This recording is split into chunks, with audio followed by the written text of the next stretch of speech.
Hello friends, कैसे हैं आप लोग। मैं बात स्वागत करती हूँ आज आपके अपने चैनल सक्सेस मई क्लासेस में। तो स्टूडेंट, आज का हमारा टॉपिक है फ्यूचर टेंस। ये हमारे टेंसेस का पार्ट 4 है। पार्ट 1 में हमने सभी टेंसेस प्रेजेंट, पेयर, पास्ट और फ्यूचर सभी की आइडेंटिफिकेशन और उनकी एमबी क्लियर की थी, पहचान क्या थी उनकी, उनमें कौन सी फॉर्म आती है, किस तरीके से हम फॉर्म का यूज करते थे, किस तरीके से हमें उनकी पहचान लर्न करनी चाहिए, यानी बिना रटे हुए हम किस तरीके से हमेशा के लिए समझ सकते हैं। पार्ट 2 में था हमारा प्रेजेंट टेंस, पार्ट 3 में था हमारा पास्ट टेंस और पार्ट 4 में है हमारा फ्यूचर टेंस। इस वीडियो में हम कंप्लीट फ्यूचर के बारे में सब कुछ क्लियर करने वाले हैं। कौन सा यानी फ्यूचर टेंस के कितने पार्ट होते हैं, कौन से पार्ट में क्या क्या है, वो सब कुछ है इस वीडियो में कवर करने वाले। तो आपको वीडियो कैसी लगती है प्लीज कमेंट बॉक्स में हमें अंत में कमेंट करके जरूर बताएं।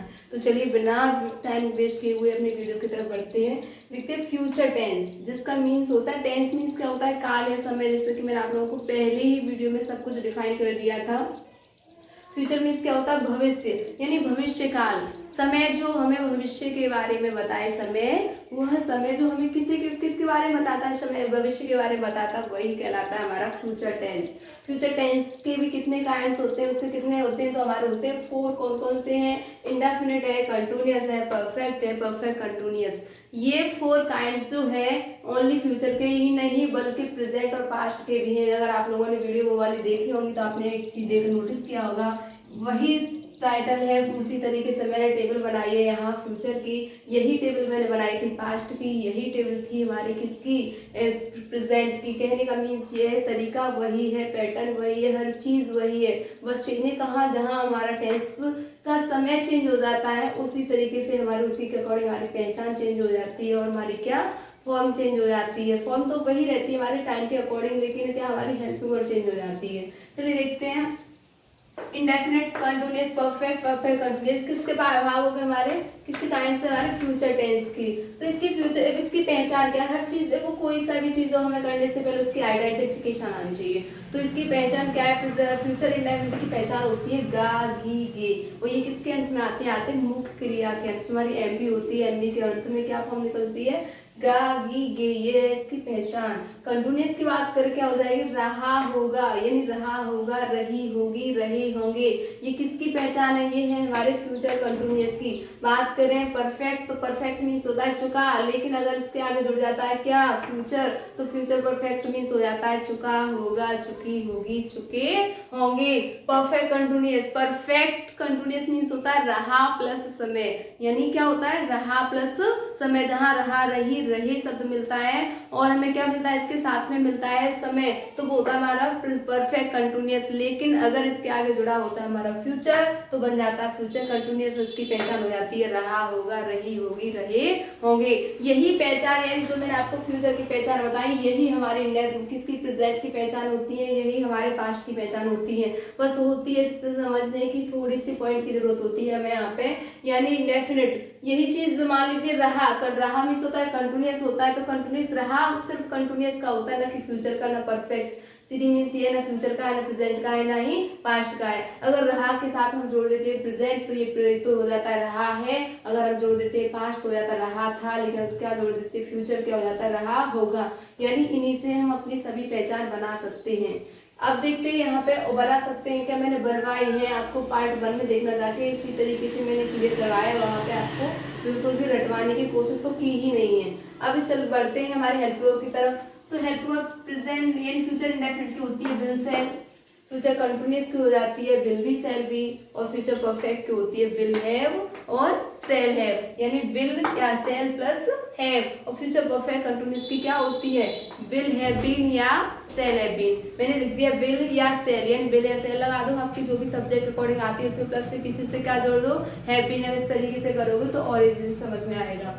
अब बात करें फॉर्म की, फॉर्म कौन से हम यूज करते हैं, तो मैं आपको बेसिकली पहले ही बता चुकी हूँ। जहां इंडेफिनिट आता है, चाहे प्रेजेंट का हो, चाहे पास्ट का हो, चाहे फ्यूचर को, जहां आपका इंडेफिनिट आता है वहां आपको यूज करनी होती है फर्स्ट फॉर्म। बस एक नोट पॉइंट निकलता है ये कि पास्ट इंडेफिनिट के फॉर्मेटिव, प्रेजेंट इंडेफिनिट के फॉर्मेटिव में हम फर्स्ट में प्रेजेंट इंडेफिनिट के फॉर्मेट में क्या करते हैं, ऐसे यस फॉर्म जोड़ते हैं फर्स्ट फॉर्म में और पास्ट इंडेफिनिट के में सेकंड फॉर्म लगाते हैं। बस यही चीज थोड़ी सी अलग हो जाती है, बाकी सभी जितने भी प्रेजेंट होते हैं सब में यूज करनी होती है फर्स्ट फॉर्म। जितने भी कंटिन्यूअस होते हैं, चाहे आपका परफेक्ट कंटिन्यूअस हो, चाहे सिंपल कंटिन्यूअस हो, चाहे आपका प्रेजेंट का हो, पास्ट का हो, फ्यूचर का हो, किसी का भी कंटिन्यूअस हो भाई, उसमें आपको रहा शब्द मिल जाए, बस हमें क्या लगा देने हैं, आईएनजी फॉर्म आती है। जहां आपको चुका शब्द मिल रहा है, चाहे प्रेजेंट का हो, चाहे पास्ट का हो, चाहे फ्यूचर का हो, उसके पीछे कुछ भी हो हमें ध्यान नहीं देना है, हमें ध्यान देना है सिर्फ क्या चुका शब्द पे, जहां चुका शब्द में मिल जाता है हमें यूज करनी होती है थर्ड फॉर्म। इसकी तो मैं आप लोगों को पहले बता चुकी होगी, जहां आपको रहा शब्द मिल जाता है वहां लगानी होती है आईएनजी फॉर्म। क्लियर हो गया होगा आपको फॉर्म तक। अब बढ़ते हैं रूल की तरफ, यानी हमें सामग्री भाई मिल चुकी है। अगर सामग्री मिल गई है किसी, चलो रेसिपी भी तैयार कर लेते हैं हमारी, तो चलो रेसिपी बनाते हैं वहां पे। तो सबसे पहले हमें क्या करना होता है, हमारे पास मिलता है, हमें रूल मिलता है, ठीक है। ये रूल मैंने आपको प्रेजेंट में भी लिखाया था, ये रूल मैंने आपको पास्ट में भी दिखाया, और देखो यही रूल मैंने आपको किस में लगाया दिखाया है, फ्यूचर में दिखाया है। तो भाई इससे जो निष्कर्ष निकलता है वो ये निकलता है कि आपका टेंस कोई भी हो, प्रेजेंट का हो, पास्ट का हो, फ्यूचर का हो, उसमें भी आपके पार्ट में हो, इंडेफिनिट का हो, कंटिन्यूअस का हो, किसी का भी रूल वही रहता है। कौन सा रूल रहता है, subject, helping verb, MV, object, other verb. हमारा यही एक मूल नियम है हमारे टेंसेस का।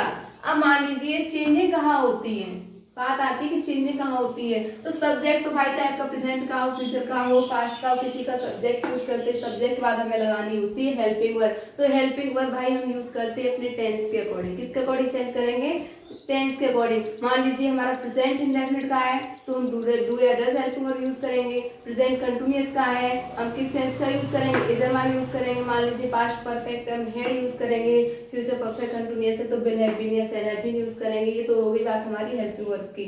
अब बात करें एमवी, तो एमवी भी हमारी किसके अकॉर्डिंग चेंज होगी, हेल्प यानी टेंस के अकॉर्डिंग। अगर हमारा टेंस है कौन सा, परफेक्ट में है तो परफेक्ट में हम हेड यूज करें, किसी का भी परफेक्ट हो, ठीक है ना, चाहे प्रेजेंट का हो, चाहे पास्ट का हो, चाहे फ्यूचर का, किसी का भी परफेक्ट हो, हमें क्या यूज करनी है, थर्ड फॉर्म यूज करनी है। किसी का भी कंटिन्यूअस हो, चाहे प्रेजेंट का कंटिन्यूअस हो, पास्ट का कंटिन्यूअस, परफेक्ट कंटिन्यूअस हो, कुछ भी हो, हमें यूज करनी है आईएनजी फॉर्म।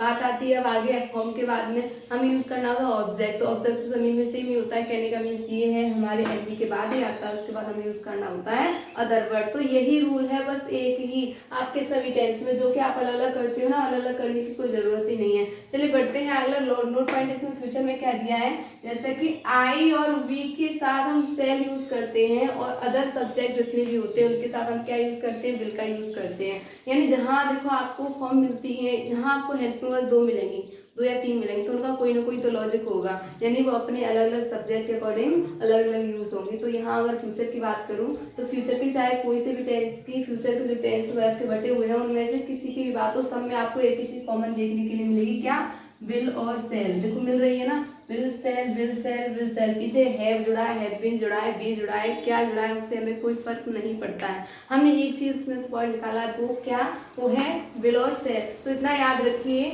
आई और वी जहां सब्जेक्ट में मिलते हैं, कौन कौन से, आई और वी, वहां पर प्रोनाउन आई और वी मिलते हैं, हमें यूज करते हैं क्या, सेल का यूज करते हैं। अदर जितने भी सब्जेक्ट होते हैं हम उनके लिए क्या यूज करते हैं, विल का यूज करते हैं। लेकिन यही बात थोड़ी सी चेंजिंग हो जाती है, कब, जब फ्यूचर की ही बात होती है। लेकिन फ्यूचर में जब कभी दृढ़ता प्रकट की जाए, जब फ्यूचर में कोई दृढ़ता प्रकट की जाती है ना, तो वहां पर ये हेल्पिंग वर्ब आपस में कैसी हो जाती है, बदल जाती है, ठीक है ना, बदल जाती है, उनको ट्रांसफॉर्म हो जाती है। कहने का मीन्स ये है, आई एम वी के साथ में हम सेल यूज करते थे, फिर हम किसका यूज करते हैं, विल का, और अदर सब्जेक्ट के साथ हम किसका यूज कर देते हैं, सेल का। जब क्या हमें ऐसी कोई बात ऐसे प्रकट हो जैसे कि कोई दृढ़ता हो, दृढ़ निश्चय हो उसमें, ठीक है ना, कोई करनी ही करनी चीज हो, या फिर वो उसमें प्रतिक्रिया टाइप से हमें कुछ कभी बताते हैं, पूरी क्लियर हो जाएगी, उसका भी एग्जाम्पल देंगे। पहले इधर देख लेते हैं, राधिका पत्र लिखेगी।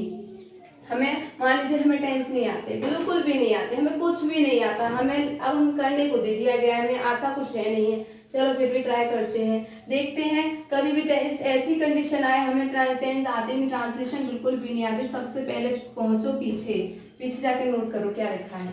पहले देखो, राधिका पत्र लिखेगी, तो पहचान पीछे से क्या निकल रहा है, गी शब्द निकल रहा है। गी यानी ग शब्द आ रहा है। ग किससे मिलता है, फ्यूचर से। ग शब्द में किससे मिलता है, फ्यूचर से मिलता है। देख लीजिए ग गी गे गा गा गा शब्द मिल रहा है ना आपको, गा गे गे शब्द मिलेगा, चाहे आपका वो फिर वो आपका परफेक्ट गा कंटिन्यूस किसी का भी हो है। तो ग, तो हमने एक चीज क्लियर कर ली, हमारा टेंस क्या है, यहाँ पे ग शब्द मिल रहा है। अब ग शब्द मिल रहा है, हमने एक चीज नोटिस कर ली कि हमारा फ्यूचर का है, फ्यूचर टेंस का है। लेकिन फ्यूचर में भी 4 प्रकार के टेंस हैं। फ्यूचर में भी कितने हैं, 4 प्रकार के। हम कैसे पहचानेंगे कौन से फ्यूचर का है। तो एक चीज देखो, इससे पहले क्या दिया है, लिखिए तुरंत वर्ब दे दी गई है। तो तुरंत वर्ब दे दी गई तो इसका मतलब ये है, ये हमारा इंडेफिनिट का, किसका है, इंडेफिनिट का। और फिर बात एक और चीज है कि जहां पर अनिश्चितता का भाव प्रकट हो वहां पर हमें कौन सी टेंस मिलता है, इंडेफिनिट मिलता है। चाहे अगर फ्यूचर में अनिश्चितता प्रकट हो रही है, फ्यूचर में कोई अनिश्चित वो समय आ रहा है, तो वहां पर हो जाएगा हमारा वो फ्यूचर टेंस, फ्यूचर इंडेफिनिट हो जाएगा। लेकिन यही बात अगर पास्ट की बताई जा रही हो, भूतकाल की जो गुजर चुका है उसकी, तो वो हमारे पास्ट इंडेफिनिट में होगा। वो जो वर्तमान में चल रही है उसके लिए अनिश्चितता के लिए हम किसका यूज करेंगे, प्रेजेंट इंडेफिनिट का। क्लियर। अब बात करते हैं, आगे देखते हैं। ग शब्द मिला है, हमें ग शब्द मिल गया, फ्यूचर का है। लेकिन इसके साथ में ही हमें एक और शब्द हमारा मिला है, वो क्या है, वो शब्द है हमारा रही। यानी जहां हमें क्या मिल रहा है, रही शब्द मिल रहा है, तो इसका हो जाएगा रही होगी। तो भाई फ्यूचर का तो हो गया रही गे, लेकिन रहा शब्द किसका होता है, कंटिन्यूअस का। किसका होता है, कंटिन्यूअस का रहा शब्द। तो इसका मतलब वही हो जाएगा फ्यूचर कंटिन्यूअस। लेकिन एक और चीज है, फ्यूचर कंटिन्यूअस से हमें याद आया कि एक और होता है हमारा परफेक्ट कंटिन्यूअस, की भी तो यही पहचान होती है। तो उसकी पहचान होती है, क्लियर है, लेकिन उसके साथ में दिया होता है समय। तो चेक कर लेते हैं क्या इसमें समय दिया हुआ है। तो देखो, मालती मेरे लिए, सॉरी यहाँ पे मेरे लिए शब्द और जोड़ दीजिए।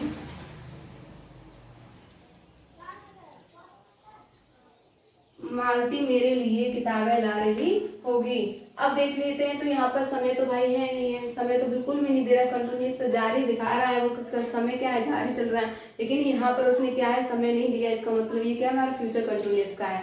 अगला देखते हैं, वे कमरे में सो चुके होंगे। तो होंगे शब्द मिल गया, यानी फ्यूचर का मिल गया। लेकिन एक और शब्द में मिला है क्या, चुका चुकी चुके। तो चुका चुके किसमें आते हैं, हमारे आते हैं किसमें, परफेक्ट में। तो टेंस कौन सा हो जाएगा हमारा, परफेक्ट कंटिन्यूअस। अगर होगी की जगह क्या होता है, यहाँ पर था शब्द जुड़ा होता है, तो इसका मीन्स होता है वो हमारा पास्ट परफेक्ट का है। लेकिन उसकी की जगह जुड़ा होता है शब्द, तो वो हमारा कौन सा शब्द हो जाता है, टेंस हो जाता है प्रेजेंट परफेक्ट का। क्लियर हो गया होगा। इधर भी देख लेते हैं, मैं कल खाना खाऊंगा।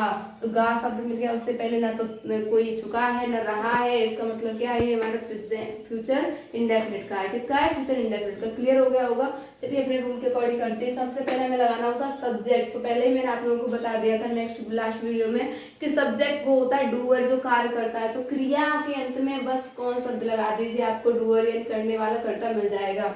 देखते हैं, राधिका पत्र लिखेगी। पत्र कौन लिखेगा, राधिका लिखेगी। तो सब्जेक्ट यहाँ पे क्या है, राधिका। ठीक है, मैं कल खाना खाऊंगा।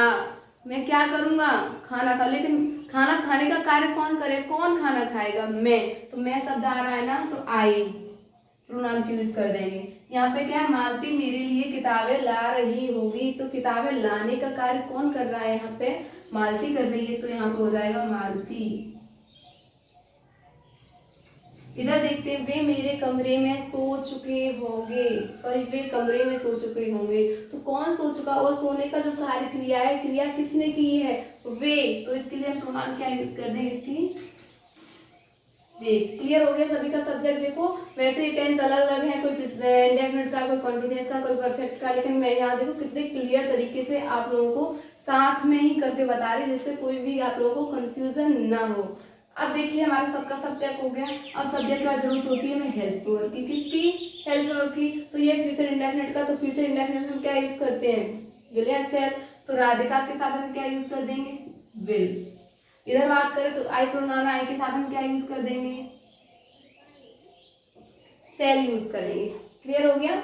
अब बात करें यहाँ पे कि यहाँ पे अब इधर देखते तो ये फ्यूचर कंटिन्यूअस का रहा है, रही शब्द मिल गया है ना। तो फ्यूचर कंटिन्यूअस का है, तो क्या जोड़ दे देंगे, विल बी। इधर क्या है, हमारा चुका शब्द है यानी फ्यूचर परफेक्ट का है, तो विल हैव।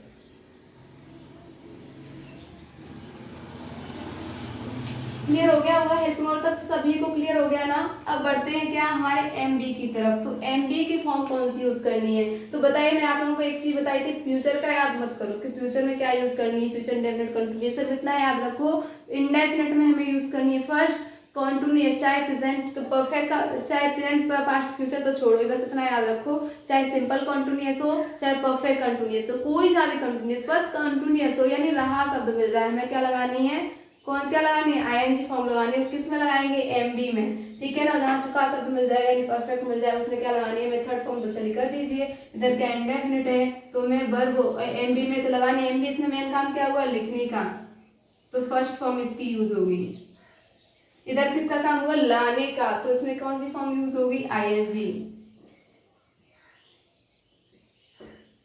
ब्रिंगिंग, ठीक है ना। इधर क्या है, क्या काम हुआ है, सोने का हुआ है, इसमें क्या यूज करनी है, थर्ड फॉर्म, कि ये इंडेफिनिट है इसलिए खाने का काम हुआ है, क्या हो जाएगा, ईट। क्लियर हो गया होगा। हमें यूज करना है क्या, अदर ऑब्जेक्ट, तो अब ऑब्जेक्ट यूज करना, ऑब्जेक्ट कौन सा होता है, जहां पर कर्ता जो क्रिया करता है, तो कर्ता के क्रिया करने का असर जिस पर पड़ता है वही हमारा कर्म यानी ऑब्जेक्ट होता है। चलिए पहचानते, राधिका पत्र लिखी, राधिका लिखेगी, तो राधिका क्या लिखेगी, क्या शब्द लगाने से आपका ऑब्जेक्ट मिल जाएगा, यानी क्या और किसी शब्द जहां लगा दो आपके ऑब्जेक्ट मिल जाए। आपके ऑब्जेक्ट होते हैं दो प्रकार के, ये कौन कौन से, सजीव और निर्जीव, ये डायरेक्ट और इनडायरेक्ट। जहां आपके सजीव ऑब्जेक्ट होगा वहां किसे शब्द लगा दोगे तुम्हें सजीव मिल जाएगा, क्या शब्द लगा दोगे तुम्हें क्या मिल जाएगा, आपका निर्जीव मिल जाएगा। क्लियर है ना। तो क्या लिख रही होगी, पत्र, अ लेटर, ठीक है। क्या ला रही होगी, किताबें, द बुक्स, ठीक है। अब यहाँ पे देखो क्या सो रही होगी, तो हमारी क्या है, इंट्रांसिटिव वर्ब है, तो यहाँ पे ऑब्जेक्ट तो है नहीं है, तो चलिए छोड़ दीजिए। यहाँ पे क्या खा रही होगी, खाना, द फूड। देखो बात क्लियर होगी, हमारे ऑब्जेक्ट तक की बात आती है अदर वर्ड की, तो अदर वर्ड में इसमें क्या कुछ बचा हुआ है, इसमें कुछ नहीं है, फुल स्टॉप लगा दीजिए, लेकिन इसमें देखिए कुछ बचा हुआ है, किताबें ला रही होगी, लेकिन किसके लिए, मेरे लिए, तो यहाँ बचा हुआ है तो फॉर मी, फुल स्टॉप। तो ये कमरे में सो चुके होंगे, तो सो चुके हैं, लेकिन कहाँ, कमरे में, समय ठीक है, प्लेस पूछ रहा है आपको यहाँ पे, इन द रूम। खाना खाऊंगा, उसने खाना तो खाएगा भाई, लेकिन कब खाएगा, कल खाएगा, और कल की कितनी मीनिंग होती है हमारी, कितने होती है, टू, कौन कौन सी, यस्टरडे होती है, टुमारो होती है। यहाँ बच्चों को बहुत कंफ्यूजन होती है कि हम यस्टरडे यूज कर रहे हैं टुमारो, तो मैं आप लोगों को बता दूं फ्यूचर टेंस में हम यूज करते हैं टुमारो, बाकी सभी में किसका यूज करते हैं, किसका यूज करते हैं, पास्ट में हम यूज करते हैं यस्टरडे का, तो इधर फ्यूचर है इसलिए हम यूज कर देंगे टुमारो। क्लियर हो गया होगा सभी को, समझ में आ रहा है ना। अब एक और चीज हमारा टेंस बचता है, चलो हमारे तीन क्लियर हो गए, इंडेफिनिट का हो गया, कंटिन्यूअस का हो गया, परफेक्ट का हो गया। अब बचता है परफेक्ट कंटिन्यूअस का, किसका बचता है, परफेक्ट कंटिन्यूअस का। तो वहाँ परफेक्ट कंटिन्यूअस का भी बताएंगे, लेकिन उससे पहले मैं आप लोगों को रिव्यू करने से पहले यही समझा दे रही हूँ कि मैंने एक और आपको चीज बताई थी कि आई और वी के साथ हम यूज करते हैं सेल का, अदर सब्जेक्ट के साथ यूज करते हैं विल का, तो वो कौन सी कंडीशन है, तो वो देखो कंडीशन ये है जहां पर हमें ऐसा प्रतीत होता है जैसे दृढ़ निश्चय किया हो गया। क्लियर है यहाँ पे। अब यहाँ पे देखो, राधिका पत्र लिखेगी, नॉर्मल बात बता रहा है कि राधिका पत्र लिखेगी, लेकिन यही अगर वो शब्द कह दे कि दृढ़ता दिखा दे कि राधिका अवश्य पत्र लिखेगी, यानी राधिका पत्र अवश्य लिखेगी, तो इसका मतलब क्या हो जाएगा, कुछ भी हो जाए भाई, आंधी आए, तूफान आए, कुछ भी हो, लेकिन राधिका है उसे पत्र लिखना होगा, यानी वो अवश्य लिखेगी। तो जहां इस तरीके से दृढ़ता होती है तो वहां पर हम क्या करते हैं, हेल्पिंग वर्ब अपोजिट कर देते हैं। जहां हमने विल का यूज किया तो हम किसका यूज कर देंगे, शैल का। इसी जगह ये सेंटेंस होता मैं कल खाना खाऊंगा, इसी जगह यहाँ पे क्या हो जाता है, ये नॉर्मल इसने बात है, मैं कल खाना खाऊंगा, इसने बताया भविष्य के बारे में मैं खाना खाऊंगा, लेकिन क्लियर नहीं है कि वो हो सकता है भाई खाना खत्म हो जाए तो न खा पाए। लेकिन अगर इसी की जगह मैं खाना अवश्य खाऊंगा, यानी कल मैं खाना अवश्य खाऊंगा, तो इस तरीके से चेहरे के एक्सप्रेशन जहाँ चेंज हो जाते हैं ना, एकदम गुस्से वाले, एंग्री वाले आ जाते हैं, या फिर दृढ़ता आ जाती है, मैं खाना अवश्य खाऊंगा, यानी कुछ भी हो जाए भाई, खत्म हो जाए, किसी को मिले या ना मिले, बने या ना बने, वो खाए, घर पे नहीं मिलेगा मार्केट से खाएगा, मार्केट में नहीं मिलेगा घर पे खुद बना के खाएगा, लेकिन खाएगा जरूर। तो जहाँ ऐसे शब्द आते दृढ़ प्रतिज्ञा होती है तो वहाँ पर हम क्या करते हैं, हेल्प वर्ब को अपोजिट कर देते हैं। कहने का मीन्स यहाँ पर ये है, ट्रांसफॉर्म कर देते हैं। वहाँ पर जहाँ आई और बी के साथ हम विल का यूज कर देते हैं, अदर सब्जेक्ट के साथ किसका यूज करते हैं, हम सेल का यूज करते हैं। अब बात आती है हम कैसे पहचाने, तो आपके लिए पहचानने के लिए आपको एक शब्द उसमें मिल जाएगा, अवश्य शब्द जरूर दिया होगा। जहां आपको फ्यूचर टेंस में आपको क्या मिल जाए, अवश्य शब्द मिल जाए, तो आपको उसके अवश्य की कोई मीनिंग नहीं लगानी है, ठीक है ना। आपको अवश्य कोई भी स्पेलिंग यूज नहीं करनी है, बस क्या कर दीजिए, आप अपने हेल्पिंग वर्ब को चेंज कर दीजिए। कहने का मीन्स ये है, जहां आई और वी के साथ आप सेल लगाते थे वहां पर विल लगा दीजिए, और जहां विल लगाते थे वहां क्या यूज कर दीजिए, सेल। आई होप आप लोगों को क्लियर समझ में आ रहा होगा। और भाई समझ में आ रहा है ना, तो प्लीज वीडियो को लाइक किए हुए बिना तो बिल्कुल भी जाना ही मत। चला क्या जाता भाई, कुछ भी नहीं जाता। आप जैसे हमारे वीडियो को लाइक करते ना तो थोड़ा सा हौसला मिलता है, कुछ करने की आप लोगों के लिए एनर्जी मिलती है। और आप वीडियो को देखकर ऐसे ही चले जाते हो तो भाई को वास्तव में बिल्कुल भी कुछ करने का मन नहीं करता। आप लोग वीडियो के कमेंट बॉक्स में कमेंट करके जरूर बताएं। चलिए बढ़ते हैं हम अपने एक और टेंस रिलेटेड जो बचा हुआ है। हाँ जी, हमारे पास बचा हुआ क्या है, हमारे पास परफेक्ट कंटिन्यूअस। और जैसा कि मैंने आपको बताया था कंटिन्यूअस, उसमें एक शब्द आपको कॉमन मिल रहा है। क्या कॉमन शब्द मिल रहा है, कंटिन्यूअस। तो मैंने कंटिन्यूअस की आपको पहले पहचान बता दी थी। कंटिन्यूअस की पहचान क्या होती है, रहा। लेकिन अगर ये फ्यूचर में है तो क्या हो जाएगी, रहा होगा। जेड में होती तो क्या होती, रहा है। और यही बात होती पास्ट की, तो हम क्या यूज करते, रहा था, ठीक है ना। लेकिन कंटिन्यूअस भी कितने प्रकार के होते हैं, हमारे दो प्रकार के होते हैं, एक तो सिंपल कंटिन्यूअस, एक परफेक्ट कंटिन्यूअस। क्लियर है ना। हमारे पास परफेक्ट कंटिन्यूअस की पहचान में क्या है, कुछ नहीं है, दोनों में डिफरेंस इतना है, कंटिन्यूअस में समय नहीं दिया होता, कार्य का जारी होना तो बताया जाता है भविष्य में, भविष्य हो आपका, भूतकाल हो, वर्तमान काल हो, कुछ भी हो, कोई सा भी टेंस हो। कंटिन्यूअस में क्या होता है, आपको समय यानी कार्य जारी है ये तो बताया जाता है, लेकिन इस परफेक्ट में डिफरेंस इतना हो जाता है, उसमें समय भी दिया होता है। क्लियर। चलिए देखते हैं यहाँ पे, राम 2 दिन से पाठ याद कर रहा होगा।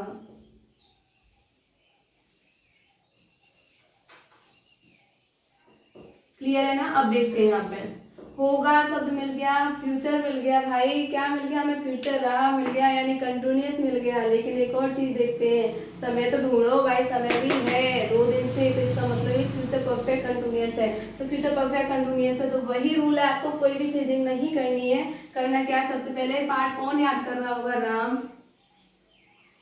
ठीक है। हेल्प वर्ब यूज करेंगे, हेल्प क्या आती है, विल और सेल आती है, क्योंकि राम है इसके लिए हमें क्या यूज करना है, विल हैव बीन। यही आई और बी होता, हम क्या यूज कर देते, सेल हैव बीन। क्या कर रहा होगा वो, याद। तो याद की क्या होती है, लर्निंग, यानी लर्न होती है, क्या जोड़ देंगे, आईएनजी, क्यों, क्योंकि इसमें हमें रहा शब्द मिल गया। क्या याद कर रहा है भाई, पाठ याद कर रहा है, लर्निंग द लेसन। कब से याद कर रहा है, 2 दिन से।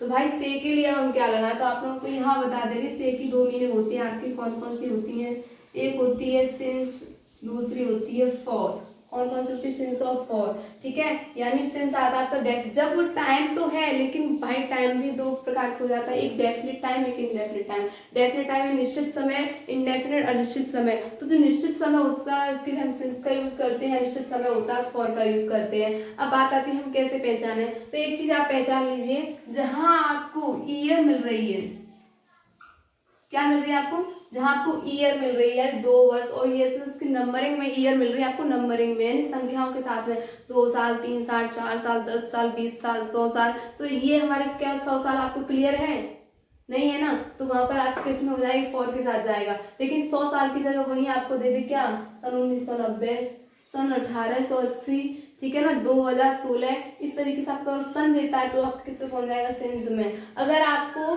सीधी बात ये है, अगर उसका प्रॉपर नाउन देता है, क्या देता है आपको, प्रॉपर नाउन में अगर कोई आपको समय देता है तो इतना सा समझ लीजिए, प्रॉपर नाउन में दे रहा है आपको, आपका सेंस के साथ जाएगा, लेकिन आपका प्रॉपर नाउन में नहीं, किस में दे रहा है, कॉमन नाउन में दे रहा है, आपको किस में जाएगा, फॉर के साथ में जाएगा। अगर आपको मंथ दे रहा है तो मंथ है आपका कॉमन नाउन में जाएगा, यानी मंथ है आपका फॉर के साथ जाएगा। लेकिन मंथ का नेम दे रहा है, मंथ्स नेम दे रहा है, जनवरी, फरवरी, मार्च, अप्रैल, मई, तो किस में जाएगा, सिंस के साथ में जाएगा।